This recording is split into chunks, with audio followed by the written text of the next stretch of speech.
할렐루야. 사나운 태풍과 비바람이 물러가고 하나님께서 주시는 평화로운 새날이 찾아왔습니다. 오늘도 이 하루를 예배로 시작하는 여러분들을 축복합니다. 기도하겠습니다. 아버지 하나님 감사드립니다. 오늘도 우리에게 새날을 주셔서 하나님께 예배함으로 이 하루를 시작하게 하심을 감사드립니다.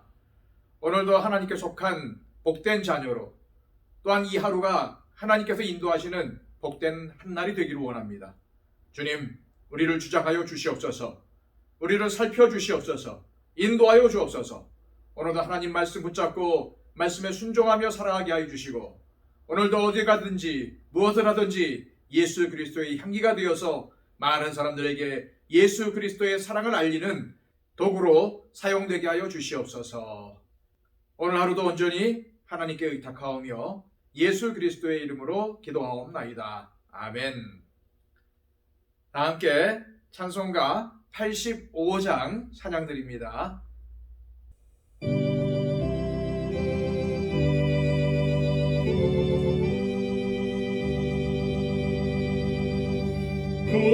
구주를 생각만 해도 이렇게 좋거든. 주 얼굴 배울 때야 얼마나 좋으랴.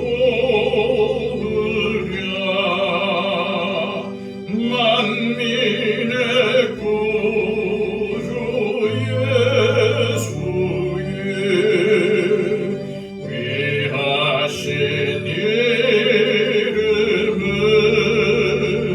천지에 있는 이름 중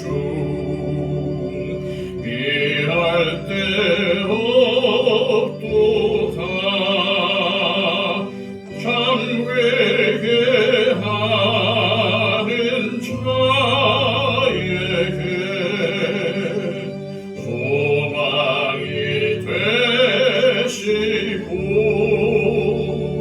구하고 찾는 자에게 기쁨이 되신다.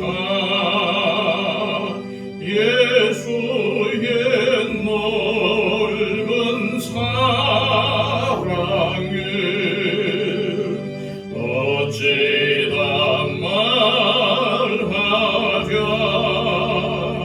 주 사랑받은 사람만 그 사랑 알고다. 사랑의 구주 예수여 내 기쁨 되시고 이제부터 영원히 영광이 되소서.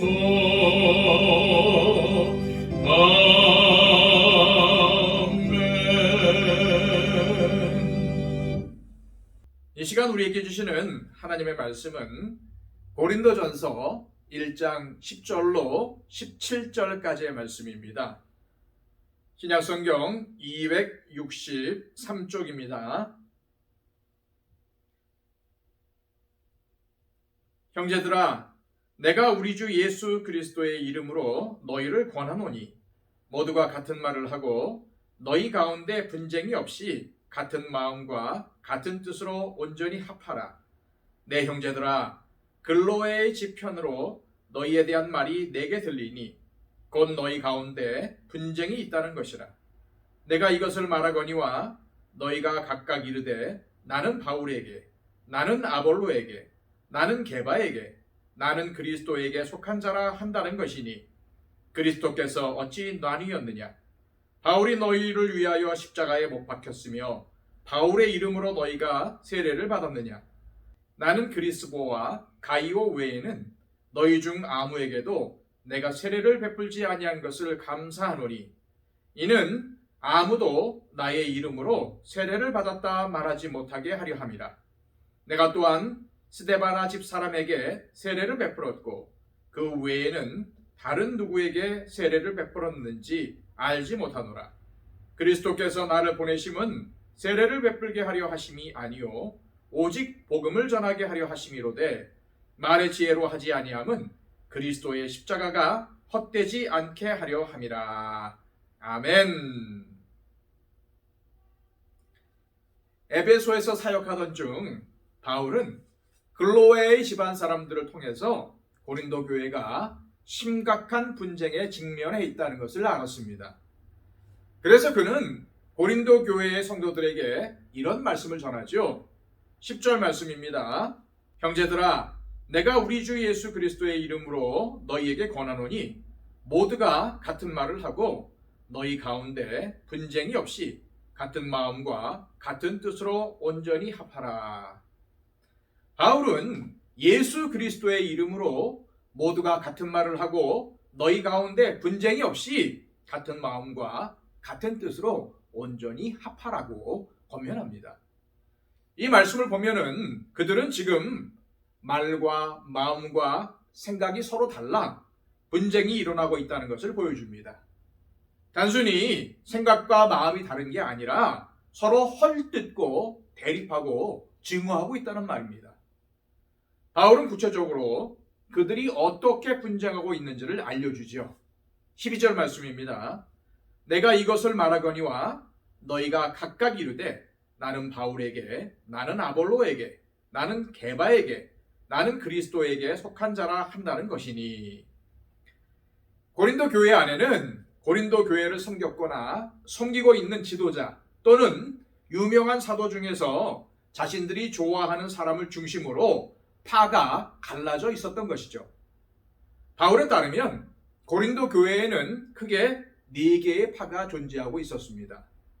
바울파, 아볼로파, 게바파, 그리고 그리스도파였습니다. 바울파가 생긴 것은 바울이 고린도 교회를 개척했기 때문이었을 것입니다. 따라서 바울파에 속한 사람들은 주로 고린도 교회가 처음 세워질 당시 바울의 전도로 예수님을 믿게 된 사람들이었을 겁니다. 게바파는 베드로를 좋아하는 사람들을 중심으로 모인 계파였습니다. 베드로는 당시에 활동했던 예수님의 제자 중에서 가장 영향력이 있고 또한 잘 알려진 영적 지도자였죠. 그래서 고린도 교회의 성도들 중에서 베드로를 좋아하는 사람들이 중심이 되어서 만든 계파가 바로 게바파입니다. 그럼 그리스도파는 도대체 뭘까요? 쉽게 말해서 자신들은 예수님 파라는 뜻이잖아요. 이 파에 속한 사람들은 분명 바울이나 게바 등 교회 지도자들을 중심으로 파를 형성했던 사람들에 대해서 비판적이었을 것입니다. 그들은 예수님을 중심으로 해서 모인 계파이기 때문에 분명 교회 분쟁과는 전혀 상관이 없다고 여겼을 것입니다. 과연 그들에게는 책임이 없는 걸까요? 그렇지 않습니다. 그들이 자신들을 그리스도파라고 한 것은 그들만이 진짜로 예수님께 속한 사람들이라고 생각했기 때문이었습니다. 즉 자신들만이 진정한 믿음을 소유한 사람들이라는 교만한 생각에 빠져 있었던 것이죠. 그래서 다른 파에 속한 사람들을 미워하고 배척했던 것입니다. 물론 그들은 교회 지도자를 중심으로 계파를 형성한다는 것은 잘못이라는 확신이 있었을 것입니다. 여기까지는 옳았습니다. 하지만 이 문제를 대처하는 방식은 틀렸습니다. 그들은 모든 계파가 예수님 안에서 하나가 되도록 힘써야만 했습니다. 하지만 그들은 오히려 자신들만이 진짜 예수님을 믿는 바른 성도라는 교만에 빠져서 교회가 하나 되어야 한다는 사실을 외면하고 오히려 자신들의 신앙이 옳다는 것을 자랑하는 행태를 보였던 것입니다. 이 때문에 바울은 그리스도파도 다른 계파들처럼 바람직하지 않다고 본 것입니다. 그렇다면 바울은 이 문제에 대해서 성도들을 어떻게 설득을 했을까요? 첫째, 바울은 이렇게 질문을 했습니다. 13절 상반절 말씀입니다. 그리스도께서 어찌 나뉘었느냐? 즉 그리스도께서 갈라지셨나요? 라고 물었던 것이죠. 바울의 질문에 따르면 고린도 교회 성도들은 무슨 짓을 저지르고 있는 겁니까? 예수님의 몸을 서로 찢는 죄를 범하고 있는 것입니다. 이것이 얼마나 무서운 죄입니까? 고린도 교회 성도들은 로마 군병들이 예수님을 채찍질해서 예수님께서 살이 찢기는 고통을 당하셨다는 것을 알고 있었을 것입니다. 예수님이 십자가에 못 박히셨을 때 병사들이 제비를 뽑으면서 예수님의 옷을 찢어 나눴던 일도 잘 알고 있을 것입니다. 그들은 로마 군병들이 정말 끔찍하고 악한 짓을 저질렀다고 했겠죠. 하지만 정작 로마 군병들이 예수님께 행했던 잔혹하고 무례한 짓을 자신들 또한 저지르고 있다는 사실을 몰랐던 것입니다. 그런데 바울은 그리스도께서 어찌 나뉘었느냐라는 말씀을 통해서 병사들과 너희들이 뭐가 다르냐며 강하게 질책했던 것입니다. 이처럼 바울은 고린도 교회 성도들이 서로 당파를 형성해서 분쟁을 벌이고 있는 것이 얼마나 큰 죄악인가를 지적을 했습니다. 교회는 그리스도의 몸입니다. 그런데 교회 내에 분쟁이 있으니 바울은 그리스도의 몸이 나뉘었다고 본 것이고 이것이 얼마나 큰 죄인지를 성도들이 깨닫기를 원했습니다. 두 번째로 바울은 이렇게 질문을 합니다. 13절 하반절 말씀입니다. 바울이 너희를 위하여 십자가에 못 박혔으며 바울의 이름으로 너희가 세례를 받았느냐? 바울이 이 질문을 하면서 1차적으로 염두에 둔 대상은 자신을 좋아해서 모인 바울파였습니다. 바울은 누구보다도 자신을 옹호하며 좋아한다고 모인 바울파 사람들을 가장 먼저 책망하고 있는 것이죠. 내가 언제 당신들을 위해서 십자가에 달렸나요? 당신들이 바울의 이름으로 세례를 받았습니까? 바울파 사람들은 이 바울의 질문에 기가 꺾였을 것입니다. 이렇게 해서 바울이 원했던 것은 무엇일까요? 다름 아닌 바울파의 해체였습니다. 이처럼 바울은 누구보다도 자신을 옹호했던 계파를 먼저 책망함으로써 다른 계파들에게도 동일한 메시지를 전하고자 했던 것입니다. 아볼로가 당신을 위해서 십자가 달렸습니까? 당신들이 베드로의 이름으로 세례를 받았습니까? 그런데 왜 이런 말도 안 되는 짓을 하고 있는 겁니까? 바울이 세례에 대해서 언급한 것은 아마도 고린도 교회에는 누구에게 세례를 받았느냐라는 사실도 중요했던 것으로 보입니다. 하지만 바울이 강조하는 것은 무엇입니까? 누가 세례를 베풀었는지가 중요한 것이 아니고 누가 세례를 베풀었던 간에 예수님의 이름으로 세례를 받았다는 사실이 가장 중요하다는 것이죠. 이처럼 바울은 고린도 교회가 지도자를 중심으로 계파를 형성하고 서로 분쟁하는 것은 정말 어리석은 짓이라는 사실을 조목조목 따져가며 가르치고 있는 것입니다. 그러면서 바울은 이렇게 말합니다. 17절 말씀이에요. 그리스도께서 나를 보내심은 세례를 베풀게 하려 하심이 아니요 오직 복음을 전하게 하려 하심이로되 말의 지혜로 하지 아니함은 그리스도의 십자가가 헛되지 않게 하려 함이라. 여기서 바울은 자신이 무엇을 위해 주님의 부르심을 받았는지를 명확히 밝히고 있습니다. 오직 복음을 전하게 하려고 하나님이 그를 부르셨다는 것입니다. 그가 이렇게 강조하는 것은 다시 한번 성도들의 관심을 복음이신 예수님께 집중시키기 위해서입니다. 이처럼 바울이 편지 인사말부터 시작해서 계속적으로 성도들이 집중하게 하려는 대상은 예수님이었습니다. 그래서 그는 자신이 예수님의 사도로 부르심을 받았다고 했고 고린도 교회 성도들도 예수님 안에서 거룩해지고 성도라고 부르심을 받은 자라고 한 것입니다. 또한 고린도 교회 성도들에게 주신 각종 은사도 그리스도 예수 안에서 주신 하나님의 은혜라고 했고 예수님의 이름의 권위를 빌어서 성도들에게 분쟁하지 말 것을 간곡히 호소하고 있는 것이죠. 뿐만 아니라 자신은 오직 복음을 전하기 위해 부르심을 받은 사람이라고 했고 오직 그리스도의 십자가가 중요함을 강조했던 것입니다. 이처럼 바울의 입에서는 예수 그리스도의 이름이 떠나지 않았습니다. 성도 여러분, 오늘 본문은 단순하면서도 분명한 진리를 전하고 있습니다. 분쟁은 예수님의 몸을 찢는 악한 행위라는 것입니다.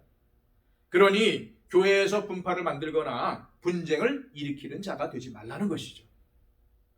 목회자도 자기의 사람을 만들어서는 안 되고 성도들도 특정한 목회자만 좋아하는 어리석은 짓을 하지 말아야 합니다. 이런 것들이 다 예수님의 몸을 찢는 악한 짓이기 때문입니다. 이 시간 기도하실 때에 우리 교회가 같은 마음과 같은 뜻으로 온전히 하나 되게 해달라고 기도하시길 바랍니다. 또한 교회는 예수님의 몸입니다. 우리는 또한 몸 대신 예수님의 지체들이죠. 그래서 우리는 십자가에 달리신 예수님만 바라봐야 합니다. 더 처치에 속한 우리 모두 온전히 예수님만 바라보게 해달라고 기도하시길 바랍니다. 아울러 한국 교회가 연합과 일치를 이루고 세계의 모든 교회가 분쟁을 떠나 예수님만 바라보는 교회로 회복되도록 기도해 주십시오. 그리고 수술을 받고 회복 가운데 있는 박영채 집사님 위해 기도해 주시고 또한 우리 지체들 가운데 질병 가운데 있는 분들, 몸이 약한 분들을 위해서도 기도해 주시기를 바랍니다. 우리 다 함께 기도하겠습니다.